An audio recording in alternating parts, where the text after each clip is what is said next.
Assalamualaikum warahmatullahi wabarakatuh. Hamdan lillah wa musallian ala Rasulillah sallallahu alaihi wasallam.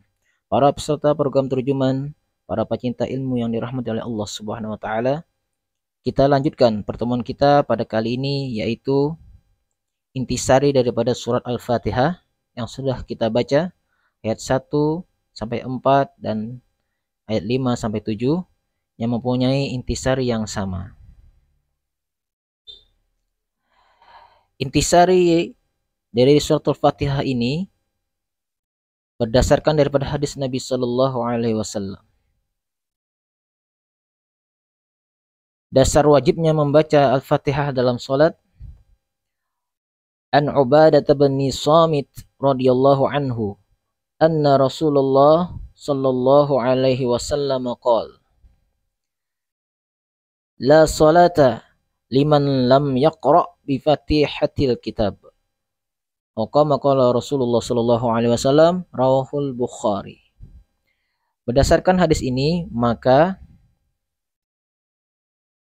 diambillah intisarinya, yaitu terjemah hadis ini bahwasanya dari sahabat Nabi Ubadah ibn Samit radhiyallahu an, semoga Allah meridhai beliau, bahwasanya Rasulullah sallallahu alaihi wasallam bersabda, la salata, tidak sah salat, liman lam yaqra bi Fatihatil kitab, tidak sah salat orang yang tidak membaca surah Al-Fatihah. Maka berdasarkan ini kemudian menjadi intisari daripada surat Al-Fatihah. Dan intisari yang wajib dihafalkan ada 3. Intisari yang pertama dasarnya, kemudian intisari kedua keutamaannya, dan intisari yang ketiga adalah amaliyahnya atau tata caranya. Adapun yang keempat dan yang kelima adalah tambahan wawasan saja untuk kita membaca saja, tidak tanpa dihafalkan. Baik, perhatikan dan juga perhatikan tanda jeda-jeda yang sudah disediakan, seperti tanda jeda di sini, dan di sini ya. Baik, seterusnya perhatikan. Dasar membaca surat Al-Fatihah dalam salat adalah sabda Rasulullah sallallahu alaihi wasallam bahwa tidaklah sah salat orang yang tidak membaca surat Al-Fatihah, sebagaimana diriwayatkan Imam Bukhari. Keutamaan orang yang membaca surat Al-Fatihah adalah mendapatkan pahala yang besar dan dikabulkan doa-doanya. Tata cara membaca surat Al-Fatihah dalam salat adalah dibaca setelah doa iftitah dan hukumnya wajib.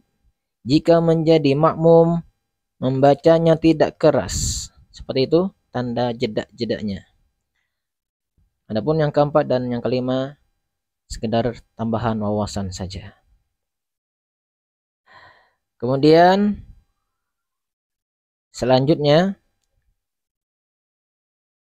hikmahnya adalah ataupun cerita di balik pada surah Al-Fatihah ini, Rasulullah sallallahu alaihi wasallam bersabda, siapa orang yang sholat dan tidak membaca surat Al-Fatihah, maka sholatnya tidak sempurna. Rasulullah sallallahu alaihi wasallam mengulangnya 3 kali. Ada sahabat yang bertanya kepada Abu Hurairah radhiyallahu an, bagaimana jika kami berada di belakang imam? Abu Hurairah menjawab, bacalah sendiri dengan tidak keras. Karena aku mendengarkan Rasulullah SAW bersabda dalam hadis qudsi, Allah Subhanahu wa taala berfirman, aku membagi salat 2 bagian antara aku dan hambaku. Hambaku mendapatkan apa yang dia minta. Jika seorang hamba membaca Alhamdulillahi Rabbil Alamin, Allah berfirman, hambaku telah memujiku. Dan jika hambaku membaca Ar-Rahmanir Rahim, Allah berfirman, hambaku telah menyanjungku.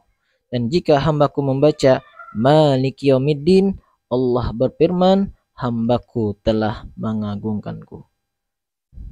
Lalu jika hambaku membaca Iyyaka na'budu wa iyyaka nasta'in.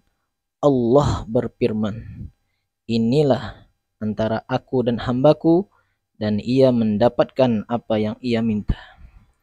Dan jika hambaku membaca ihdinas siratal mustaqim, siratal ladzina an'amta alaihim ghairil maghdubi alaihim waladdallin. Allah Subhanahu wa taala berfirman, ini untuk hambaku dan ia mendapatkan apa yang ia minta.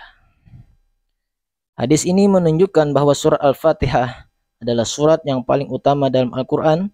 Oleh karenanya, kita harus banyak membacanya dan lebih menghayatinya agar mendapatkan pahala yang besar dan doa-doa kita dikabulkan. Demikian, mudah-mudahan bermanfaat. Wassallallahu ala sayyidina Muhammad wa ala alihi washabihi wasallam. Alhamdulillahirabbil alamin.